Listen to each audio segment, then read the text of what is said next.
Hi friends, இன்றைக்கி நம்ம என்ன பார்க்க போகிறோம்? நாகர்கோவில் ஸ்பெஷல் புளிக்கறி பார்க்க போகிறோம். இது ரொம்ப ரொம்ப ஸ்பெஷலுங்க. இதுக்கு மயங்காதவங்க யாருமே நாகர்கோவிலில் இருக்க முடியாது.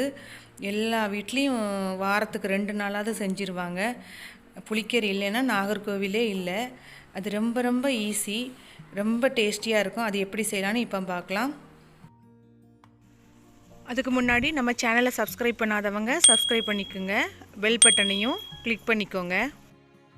எலுமிச்சம்பழம் அளவு புளி ஊற விட்டுடலாம்.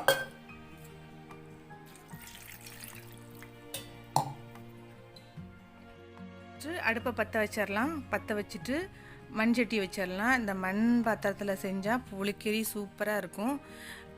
அந்த மண்சட்டியில் காப்பங்கு நான் தண்ணி ஊற்றிருக்கேன். ஊற்றிட்டு மீடியம் சைஸு முருங்கைக்காய் 2 எடுத்து துண்டு துண்டாக வெட்டி வச்சுருக்கேன். அதையும் அதில் போட்டுடலாம். இல்லைன்னா நீங்கள் எந்த வகையான நாட்டுக்காய் கூட போட்டுக்கலாம். நம்ம என்ன காய் போடுவோமோ அந்த காய்க்கு தக்கன இந்த குழம்பு டேஸ்ட்டு மாறுங்க. சூப்பராக இருக்கும். ஒன்றுமே இல்லைன்னா கூட 2 சின்ன வெங்காயத்தை பொடி பொடியாக வெட்டி தாளித்து கூட அதில் போட்டுக்கலாம்.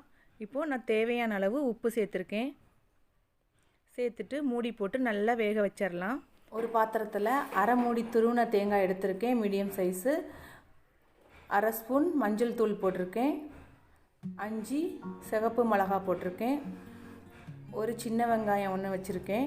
வச்சுட்டு இது எல்லாம் மிக்சியில் போட்டு நல்லா நைஸாக இந்த பக்குவத்தில் அரைச்சிக்கலாம். முருங்கைக்காய் வெந்திருக்கான்னு பார்க்கலாம். இப்போ நல்லா வெந்தாச்சு முருங்கைக்காய். இப்போ அரைச்சி வச்சுருக்க அந்த தேங்காய் பேஸ்ட்டை அதில் சேர்த்துடலாம். புளிக்கறி கொஞ்சம் தண்ணியாக இருந்தால் தான் டேஸ்ட்டாக இருக்கும். இது நான் மண் பாத்திரத்தை செய்யறதுனால கொஞ்சம் தண்ணி சேர்த்தாலும் அது நேரம் ஆற ஆற நல்லா கட்டி ஆயிரும். அதனால் நான் கொஞ்சம் தண்ணியாக தான் வச்சுருக்கேன்.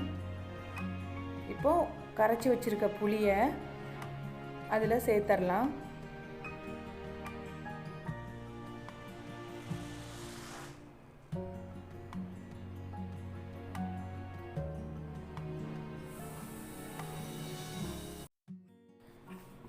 ஏற்கனவே முருங்கைக்காய்க்கு நான் உப்பு போட்டிருக்கேன்.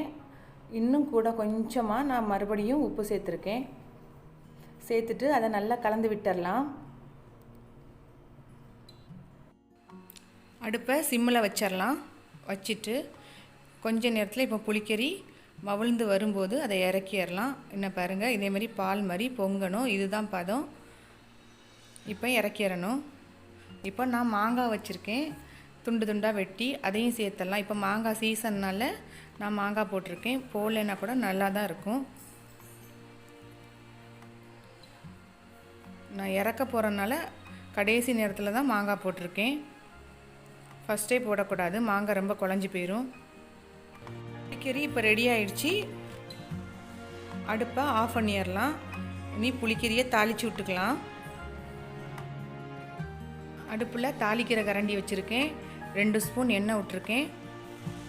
1 ஸ்பூன் கடுகு, 1 ஸ்பூன் வெந்தயம்,